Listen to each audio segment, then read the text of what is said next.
Hello, everyone. I'm Colin Tessier of WrestleZone.com. I'm joined by Quinn McKay, Ring of Honor wrestler, host, personality, all the above, and she'll be competing in the Ring of Honor Women's World Championship Tournament with her match this weekend on Ring of Honor Wrestling. Quinn, how you doing today? I'm excellent. Very, very excited. My dog is also excited. You might hear him just tearing up the rug behind us. How are you doing? I'm good. Thank you for asking. So Quinn, as the announcement on Ring of Honor Wrestling.com says, Quinn is in. Quinn is in the tournament. It came down to a fan vote, but an astounding 95% of Ring of Honor fans voted you into the tournament. So I guess I'll start there. How does that feel with such a overwhelming majority of fans really rallying around you? That's incredible, because when Maria told me that she was going to leave it up to a fan vote, I was like, oh man, Reddit's going to get a hold of this or something. And there's no way that I'm going to get into the tournament just out of like sheer spite.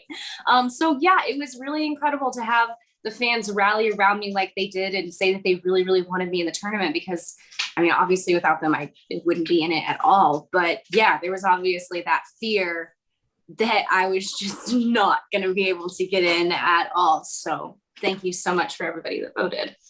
I know for me, when I saw the announcement that it would be a fan vote, I couldn't help but think of Jason Todd, the classic story in the Batman comics, where the fans had to vote whether he lived or died. Thankfully, you fared much better than Jason Todd, because back in the day, the fans voted for him to die. So yes, the fan votes don't always work out very well, but of course, thankfully, it worked out in your favor. Now, there is actually a lot of irony in the fact that you won the fan vote, and kind of as maybe, I guess it depends how you look at it, a reward or maybe not so much, but your opponent in the first round will be none other than Mandy Leone, who I would say kind of actually directly cost you your chance to get in the tournament twice previously. So how does it feel to, I guess, either have a chance at revenge or to, I mean, there's got to be some layer of risk in that this is the person that's kind of kept you out of it twice, and now she could very well, end your journey in the tournament before it even begins. Right. Well, first and foremost, Mandy is a big cheating cheater. So let's just get that out of the way. She like blatantly hit me in the head with brass knuckles, and I had a headache for a week. So that was super fun. But the one thing that I know about cheaters is that cheaters never win. And they say that to you from the time that you're knee high to a grasshopper, because it's true. And I'm going to be on the lookout this time. Angelina is banned from ringside. So one, I know that if there's outside interference, Mandy is going to have to have been smart enough to think about it and coordinate it for herself. And if I know anything about Mandy, she's not capable of doing things like that without help. So I think going into this that I'm safe. I mean, she's a more experienced wrestler than me. She's been doing this a lot longer than me. But before Angelina went and twisted her brain, she was I don't know, you could even go so far as to say a good person. So Half-Thor, my dog, he disagrees. He thinks she's always been a bad person. But yeah, I don't think that she can get any of those hijinks over without Angelina by her side. And considering that Angelina's banned from ringside and vice versa during Angelina's matches, I think that you're going to see a cleaner style coming from both of them, to put it politely.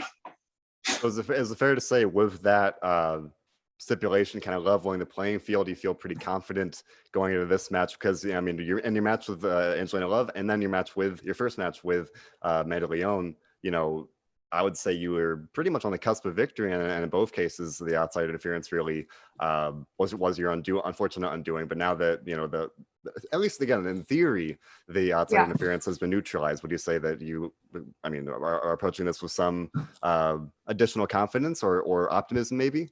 Yeah, absolutely. Absolutely. Because Mandy tapped in our match before Angelina distracted the ref and before Angelina handed her brass knuckles. Mandy tapped out once I locked on the body scissors and officially got on the Tangerine Dream. Okay. So I should have won that match. I respect Joe Mandak, the referee's decision, because he's an incredible referee and he didn't see what happened, but I'm glad that Maria did. And without Mandy, I think that I would have defeated Angelina too. That one, granted, was more my own inexperience than anything else. But the second time around, I had her. She tapped. She was done. So without Angelina there's no doubt in my mind that I can finally close this chapter with Mandy. You bring up that inexperience, and that was definitely the big takeaway of the match with Angelina Love, where you had the match won, and then maybe your emotions got the best of you, and then you just said the second time around, the second match, you kind of were able to showcase that you learned from that, you grew, and you came even closer to victory. And now, where do you see kind of again beyond that the outside interference aspect, but maybe what are your thoughts kind of heading into this one? Kind of the trajectory here of how we've gone from Angelina Love, and again, your emotions kind of got in the way there. Now, the second time around with Mandy Leone, the outside interference, but what's kind of the trajectory that you see maybe for this one, where like, what are you taking kind of as a maybe the biggest lessons heading into this third match here? You touched on something really important there, that my emotions when it comes to the allure are very heightened and become very intense. And previous to being in the actual ring with them, I had only been in backstage segments where I have zero power and control. I'm there to work and I'm not there to wrestle. So they have been poking and prodding at me for the last 2.5 years. Like, I think a lot of people think, and a lot of people have written, and a lot of people have stated that this feud started at the 19th anniversary, and that's simply not true. Facts are facts, and these girls have been needling me for 2.5 years. So when I finally got into the ring with one of them, and then both of them, I didn't expect that rush of adrenaline would cloud my judgment and decision-making skills so much, because I hadn't been put in that scenario. But every time that I have come into a match with them, it has been a fight.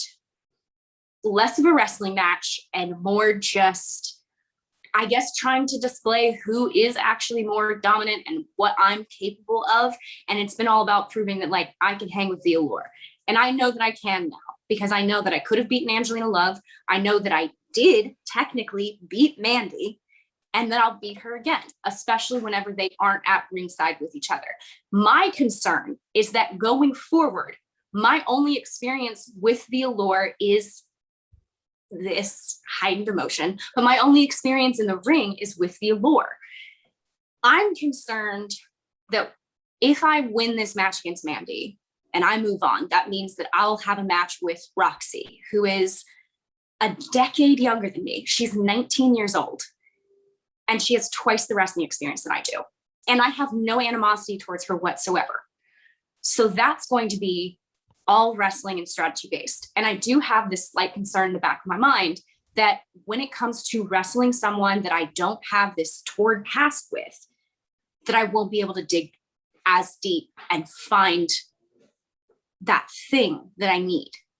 I don't know if I'm a better wrestler than Roxy is. I don't, honestly, because this isn't a fight. It would be a wrestling match. So how do you combat that? I mean, let's be optimistic and hopeful and say that, with the outside interference neutralized, you'll be able to pull out the win this time. And yes, looking at the bracket now, that would mean that you will go on to face Roxy. And as you said, despite that age difference, she has a lot more experience, where she has been able to really hone her craft in that sense. Whereas you, ironically, are, I guess, maybe if not the underdog, at least the experience gap there. And then you just mentioned that difference in emotion and I guess the heated motivation for that want for revenge, or that desire to prove yourself in that personal sense. How do you potentially combat that beyond acknowledging the concern, which I think it's important to do heading into it, but like what are your thoughts about how you might overcome that? Lots and lots and lots of tape study, which is basically all that I've been doing the last week and a half, 2 weeks, just watching matches and matches and matches, knowing the movesets that people have, knowing their tendencies, knowing their habits, and hopefully going in with a game plan. But this will be my first time doing it that way, I guess, because I already know everything that the allure does. I've seen them do it for years. So anyone else that I face in the tournament, while I may be sort of familiar with them on a personal level, I'm not necessarily familiar with them on a professional one, and they're completely different worlds. They're completely different things. So yeah, I think it's just going to come down to a lot of time in the ring, a lot of time doing tape study. I'm just going to be eating, breathing, and sleeping other people's wrestling styles for the next 2 months.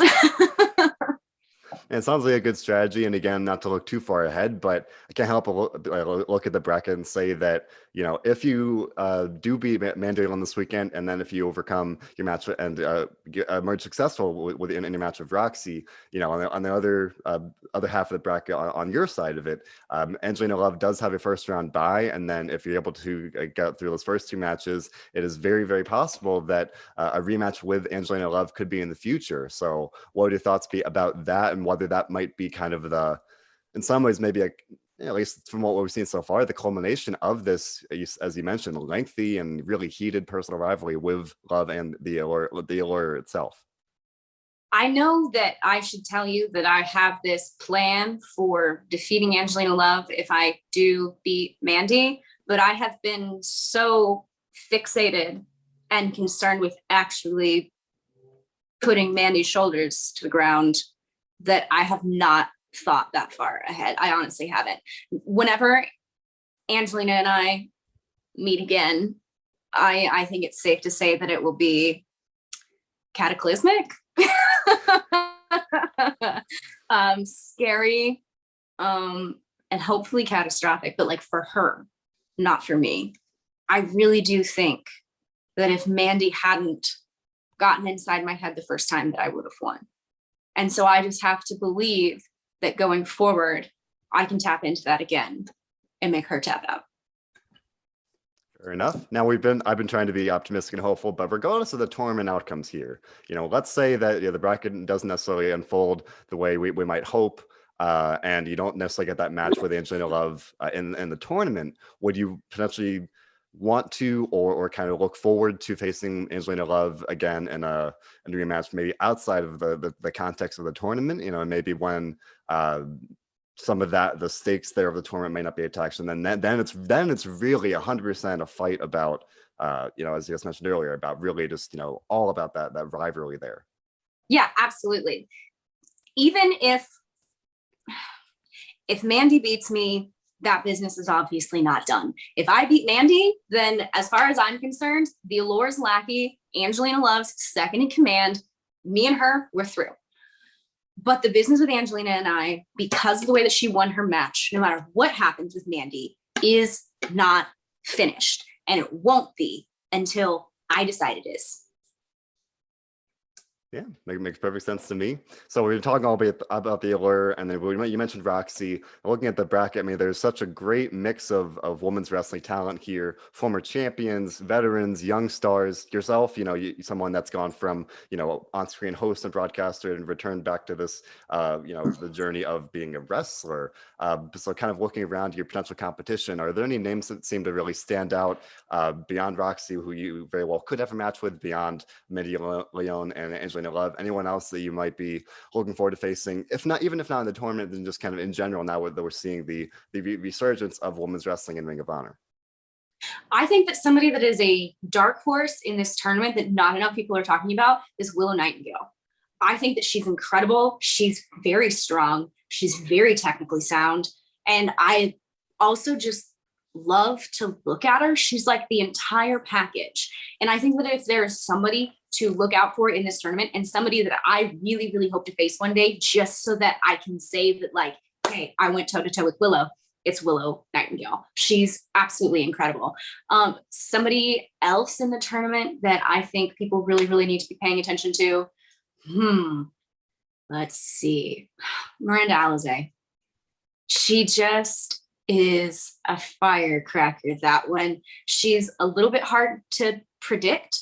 She can be a little bit chaotic sometimes while still being like incredibly like smooth, and I don't know, she has this flow that's almost hard to match. So I think Miranda Alizé is another one that you really, really need to look out for. Yeah, and she definitely had an impressive performance this past weekend on the Wrestling. So she'll be moving on in the tournament. So definitely someone to look out for. Now we're talking about the Allure. We're talking about Roxy, and she has that, ironically, that experience advantage despite the age gap there. But even just maybe in a more general sense, of course, you did face Angelina Love, a former women's champion. But again, looking around the bracket here, there's Allison Kay and any number of other former champions. Sumi Sky, another one that would have been in the tournament tournament. Oh, well, actually, no, I think she is in the tournament.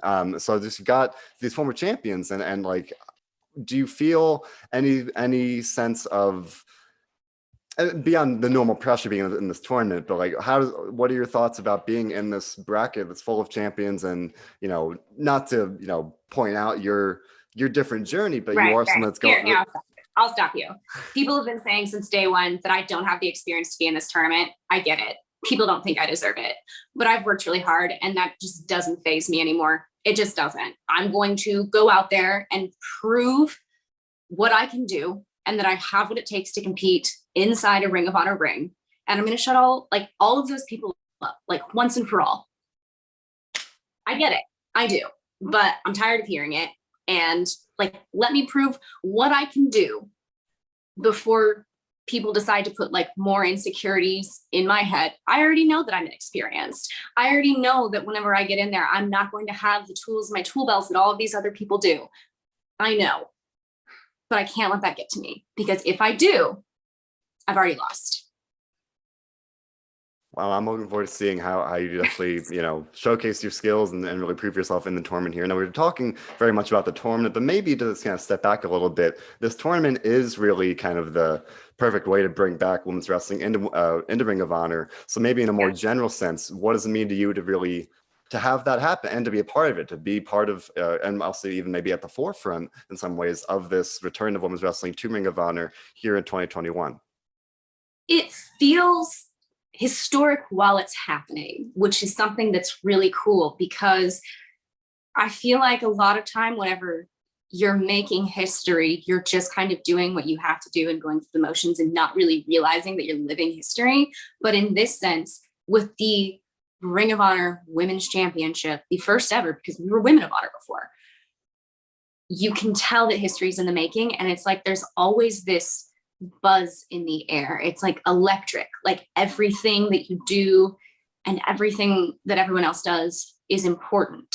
And I think that being able to feel that weight allows us to carry it a lot better. We're trying to put our best foot forward here. And I think that we've done a really, really great job.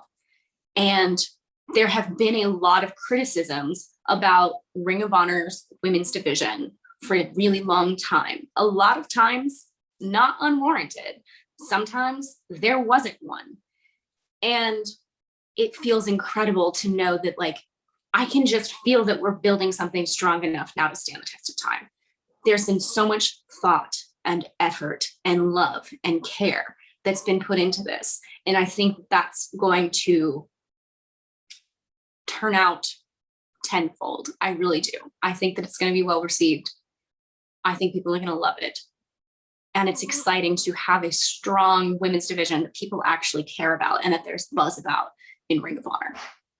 I mean, it's already been, I would say, pretty well received. I mean, there's a lot of buzz about it already. The tournament has begun, and just yesterday we saw a special YouTube exclusive match to kind of not kick off the tournament because it already began, but kind of to coincide with that. We had the first round match with Allison Kay and Will, as you pointed out earlier, but also a very surprising appearance from Dixie Carter, former president of TNA Wrestling, and of course the natural connections there of TNA and the Knockouts women's division kind of being maybe ahead of its time for women's wrestling. What did it mean to you to kind of see her, even briefly, just kind of to acknowledge this the tournament and to wish you and the other competitors good luck? Excellent, because it means that all of the right people are paying attention. All of the people that have successfully done it in the past are paying attention, and that's important. It means that we're on the right track. And now you mentioned, building something in Ring of Honor here with the women's division and how there hadn't really been one in the past. Like, maybe just, again, in a more general sense, what does that process to you really mean in terms of what it really looks like in terms of going from, not really having a division at all, and even to, I'll say a year ago, the pandemic, of course, affected the plans and threw everything kind of upside down. Yeah. But now here we are a year later with this tournament and really trying to build up this division at a time when women's wrestling is really, as you mentioned a minute ago, very buzzworthy, very exciting. And now we're seeing that really unfold in Ring of Honor. What is that, I don't know, just maybe elaborate on that a little more. So I'm going to be very real with you for a second. I think that a lot of the problems with not just the women's division, but the way that people have viewed Ring of Honor for a long time is that Ring of Honor is a stepping stone. Like, you go to Ring of Honor to hone your skills and get some buzz, and then you move on somewhere bigger. And we have suffered from that for a really, really long time. But right now, we have a roster, men's and women's, who are not here as a stepping stone. We are at Ring of Honor because we love Ring of Honor and we love what we do here. We have so much creative freedom. We have so much fun. It's a very cohesive locker room. No one is using this to get their name out there to move on. And I think what's really exciting about the women's division this go around is that, like, we're here because we want to be. It's not that none of us have had offers. I haven't had any offers to go anywhere else. It's because we want to be at Ring of Honor and we want to make the most noise where we are and put Ring of Honor back on the map. Because this isn't about moving on somewhere else. This is about taking the company that we love and carrying it on our backs and making it important and prestigious and making everyone realize how incredible Ring of Honor has always been, currently is, and definitely will be in the future.